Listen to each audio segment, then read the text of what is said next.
folks, welcome back. If you've been watching my recent videos, you already know what we're up to today, but just in case you haven't, I'm going to be putting actually all of the finishing touches on our small Underdark Scatter terrain. That means finishing the basing, adding the mushrooms, and painting them. I could probably divide this up into 2 or 3 smaller videos, but I think I'm just going to push through and do the whole thing. This is already kind of turned into more videos than I wanted it to be for just the small scatter, but the good news is, once I've shown you the basic process that I'm using for all of this, I can move through the other ones a little bit faster. But today, we're going to be taking on finishing up the basing first. So let's get into that. Finishing up the basing on these pieces is basically going to just mean covering all this MDF chipboard up. I've got a few different scales of rock and sand and just grit, anything that can really be dirt or rock and scale, and I've got my always reliable bag of basically sandbox sand. That's not where I got it, but that's pretty much what it is. And I'm just going to scatter this on fairly randomly. I'll show you on this one piece, and then we'll just keep going through the other steps, the mushrooms and things like that, on the same piece. I don't think I need to show you all of them, every individual piece, since it's basically done the same way. I'm going to be using this Army Painter basing glue. This is not a specific product that I recommend. In fact, I've never used this product, but I do have it, so it's gonna get used today. It's basically just PVA glue though. Anytime you see like a basing glue, that's just PVA glue.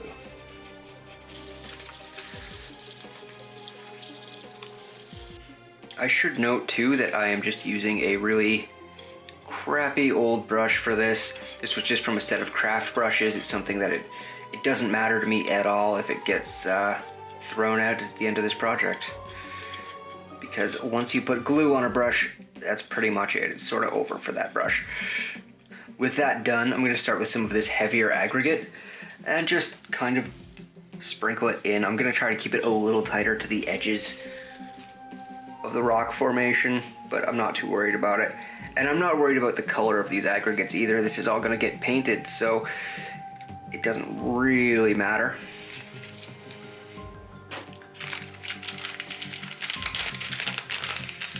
If you wanted to, you could take some aquarium rocks as well. Put those on, but I feel like that's probably a bit overkill in this particular case, but to each their own. If that's to your taste, go for it.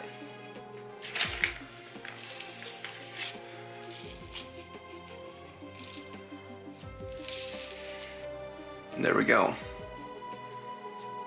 Nothing complex, it's just going to stop a little bit of the texture of that MDF from showing through.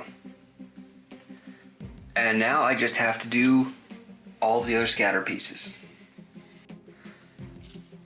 This is the last one I have to do now. The other 6 pieces are already based, but I want to talk about one little thing while we're doing this, and that is this path through the scatter terrain here.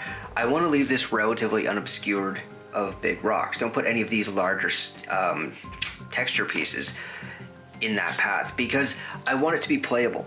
To me, playability comes first the majority of the time. And that means that keeping this open as a place that characters or enemies can use as cover or a way through difficult terrain is more important than making it look good. So when I base this up, I'm just going to make sure to keep that path unobscured so we can put minis in it. The other thing I wanted to talk about is all of this extra stuff that is collected on the map below me. What do you do with all of that? Does that just get wasted? No, of course not. That's all going to get collected. That's why I did it on top of this piece of paper. It's all going to get collected and put into one container together as kind of a mixed aggregate that can be used on random scatter pieces. That way, none of this stuff ever gets wasted, and it's all still reusable. Okay, so now that the glue is dried, there is a little bit of warping on some of the bases. That happens because when the glue dries, it contracts and that pulls up the edges of the base. The easiest way to fix it is to take the same glue and brush it onto the underside in the exact same way. Once it's dried, it will contract in the same way and pull back and make it flat again. So I'm gonna do that, but while I do that, some of the pieces that are flat are ready for mushrooms. So I'm gonna brush the glue on and then start placing mushrooms. So for this part, I've gone back to the classic tacky glue, just because I know how it works. It's reliable and it should be just fine for this. And I'm actually gonna take these mushrooms and just push them into the foam a little bit after dipping them in the glue. Like that. I want these to be in a little cluster of 3, these long stemmed ones. So I'm just dipping the glue onto the end, figuring out where I want them, and pushing them in. There we go. A little cluster of 3 mushrooms, and we can still, because of these stems being made of wire, we can still manipulate these a bit if we want to change the positioning at all.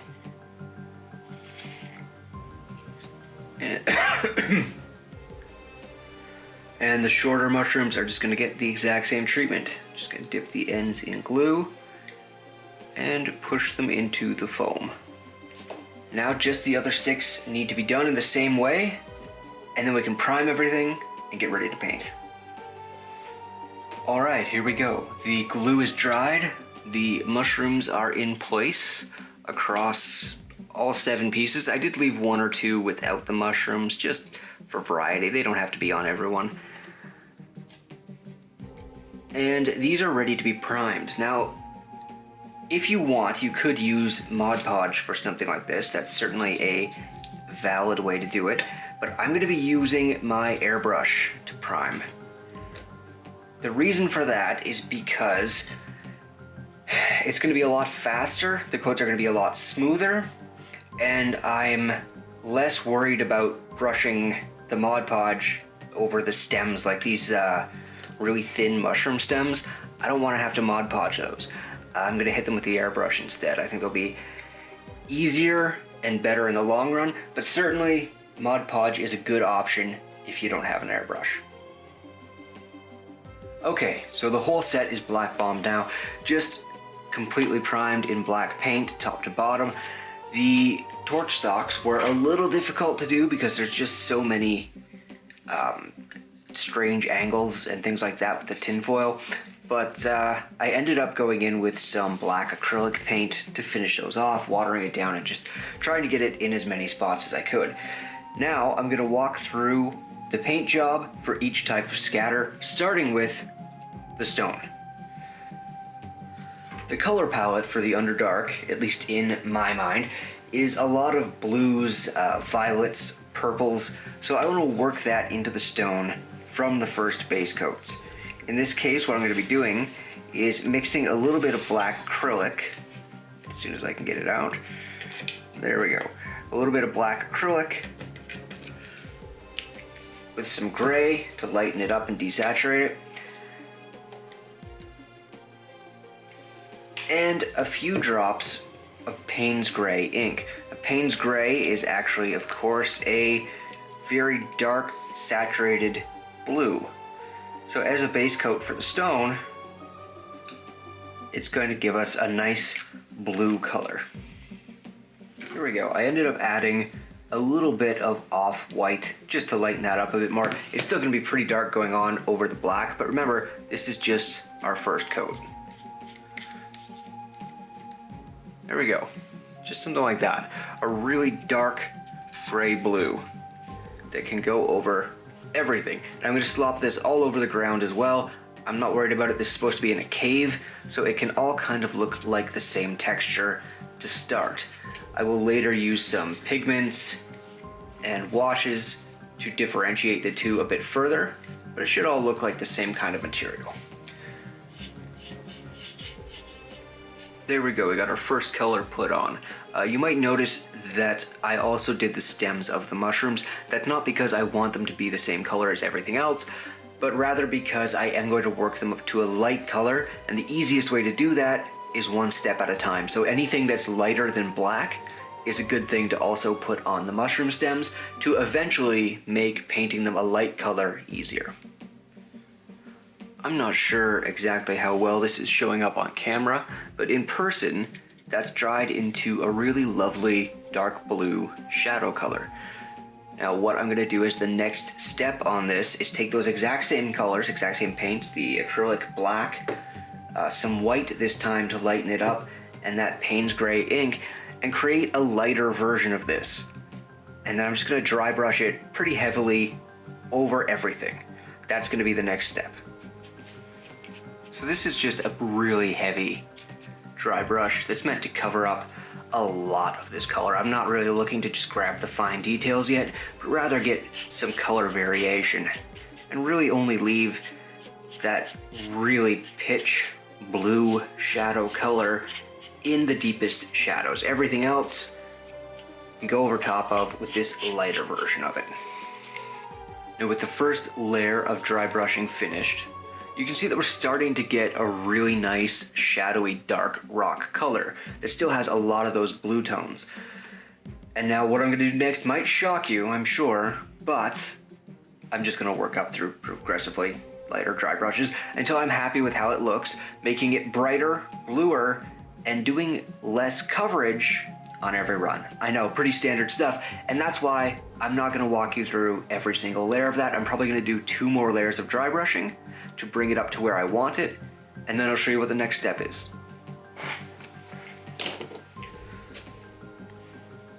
So here we go. This is another layer or 2 of dry brushing later. You can see that it's starting to really bring out the textures. It's still pretty subtle, which is nice because we have a lot of steps to go. But for the next layer, I'm gonna go way up and use this Glacier Blue.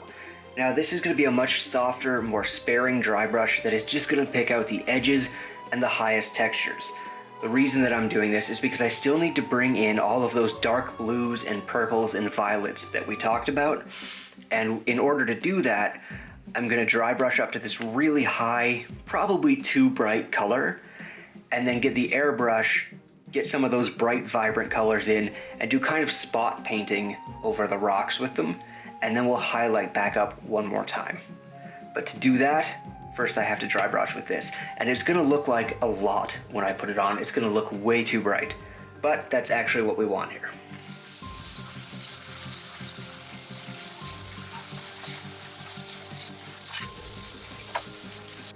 I should mention too that this final highlight is only really going on the rock formations. It's not going on the sand and gravel around it. This is how I'm going to make the rocks pop from the ground while still keeping them pretty much all the same color.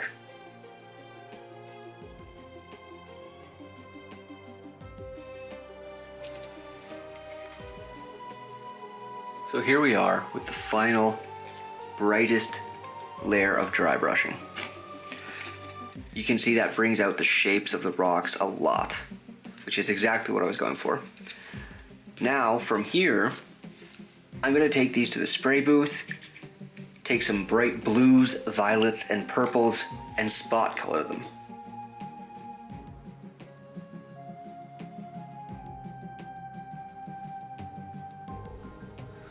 So here's what we end up with after the airbrushing. As you can see, there is just a lot more color on these now in general. Just little flashes of purple and violet and blue. And I think that helps them pop a lot more. Now all that remains to do is get these mushroom stems touched up and get the mushroom caps painted, and then there's a couple little extra steps I'm going to take that I think are really going to make these pop and bring this to life.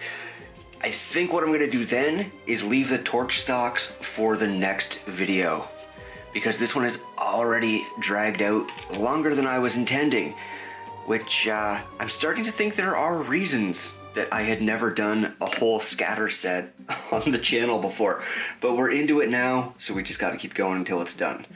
So next step, touching up these stalks for the mushrooms, and then painting the caps. So to touch this up, I'm using the same Glacier Blue paint from Vallejo that I used to coat them originally. The reason I'm doing that is because, that is to say, the reason that I'm using a miniature paint instead of a craft paint for this is because this is kind of delicate work, and I really only want to have to go over this once. I don't want to have to come in with multiple coats of thin paint. So I want to use something that is really pigment rich and that I can just put on in one coat and have it cover everything it needs to cover. Now, as you can see, what I've ended up doing is kind of leaving any color that it picked up from the airbrush on the bottom of the mushroom stems alone, so that it can just fade up into that brighter white as it goes. I think it looks good, and I think that it brings the mushrooms a little more into the environment that we're trying to portray. Now it's time to get some color onto those mushroom caps. Now I am going to be airbrushing the mushroom caps as well, but in order to set them up for that, I first have to get some light colored paints on there. I'm going to start with the same color that I've been using for the stems, and then I'm going to go to a pure white. This is not going to be the most fun part of painting this, that's for sure. These are pretty delicate, and they wobble around just a little when you touch them with a brush, which makes this not so awesome to paint. But we're not really doing delicate work here. I just have to get this light color on here so that when I spray this with contrast paints later, or actually what I'm going to be using for some of them is fluorescent ink, then it will pop as much as possible. So here is how the mushrooms look base coated in that glacier blue. Now, like a lot of painters, I don't use much pure white very often, but today I'm going to for the airbrush effect. Now I'm going to do the two mushrooms with different patterns. For these smaller button type mushrooms, I'm going to take some pure white and just sort of messily splodge it in the middle.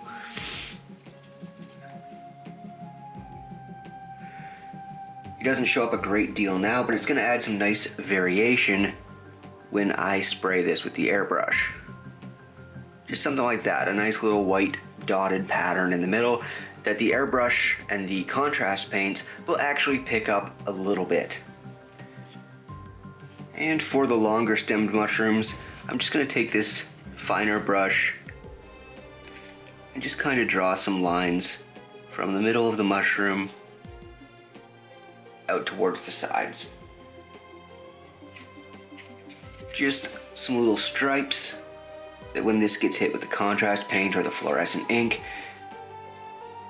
is going to help those spots glow a little brighter than the center of the mushroom cap. Now, I'm not sure how well this is showing up on camera, but if you can see, the smaller caps now have the stripes on them, and the larger button mushroom type caps now have this kind of white splatter pattern. All that's left on these is to take some inks and take these out to the spray booth and get them sprayed. After that, we've just got those few finishing touches that I think are really going to bring this to life. All right, I'll be back in a second with the mushroom sprayed. So here we go. I got the airbrushing done on the mushrooms, some nice bright yellows, and kind of a dusky violet pink. Now the larger mushrooms that come later in the bigger scenery pieces, those are going to be different colors, different patterns, so there's going to be a lot of variety. For now though, I think this is a pretty good start. I think those are looking really nice. I especially like the smaller mushroom caps. They look great. Really happy with those. But now it's time to bring in the last few finishing touches that I think are going to help make these pieces really pop. And I'm going to start with pigment powder. For this, I'm going to be using a black pigment powder. And I'm just going to take this and just tap it into kind of the seams where the rocks meet the earth, and any places that I want to be particularly shadowed, maybe around the stalks of the mushrooms. Just like that. It's going to darken things up a little. And making that darker is going to make these more neon areas like the mushroom caps and like the colors on the rocks pop a lot more by contrast.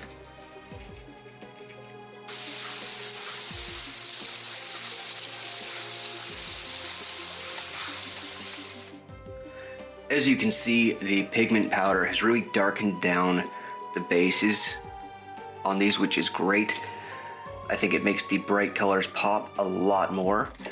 And the last of those finishing touches I talked about is going to be these. Some really bright grass tufts. Now, part of the reason that I love these for this Underdark project is that they're so bright, and this look of darkness, like all this black on the base, all these dark desaturated colors with bright tufts of light, whether that's the grass or the mushrooms, these kinds of displays of life that are growing almost defiantly in the Underdark is not just part of the aesthetic, it's part of the theme of the Underdark, which I love.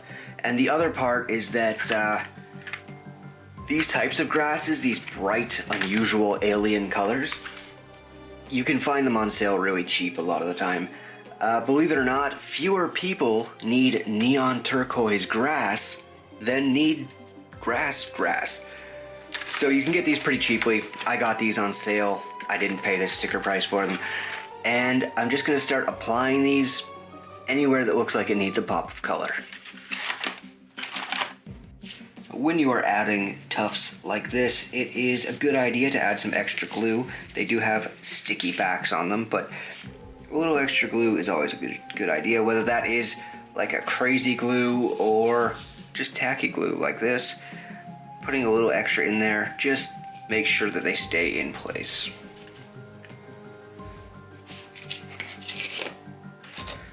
And I'm not gonna go crazy with it, I'm just adding a couple tufts to each base. Little bright spots of color, just like that.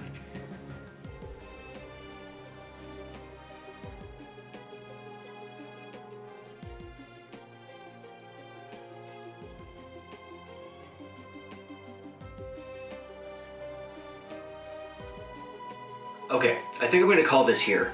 I'm pretty happy with how these have turned out. I really like the mushrooms. I like how the grass tufts liven them up and bring that extra burst of color to them, make them look really otherworldly. I think they're turning out pretty well. I'm gonna paint the torch stalk mushrooms in my next video. This has already kind of gotten longer than I wanted it to be, and that'll be a nice short video to do next. Hopefully we can get that out before Christmas, just a couple days. But now, the proof of concept is done. I know what techniques and paint colors and schemes I want to use for the aesthetics for the rest of the set. And hopefully, having done this, those pieces will go way faster because I don't have to walk you through the whole paint scheme. I don't have to show every single color choice. You already know exactly what I'm going to use. I can just show you the builds. So, thank you for watching. Hopefully I'll see you on the next one. Please hit like and subscribe and all that stuff. I know it's kind of tiresome to hear, but it really does help the YouTube channel, and it, gives me a little kick for making these videos. Thanks. I'll talk to you soon.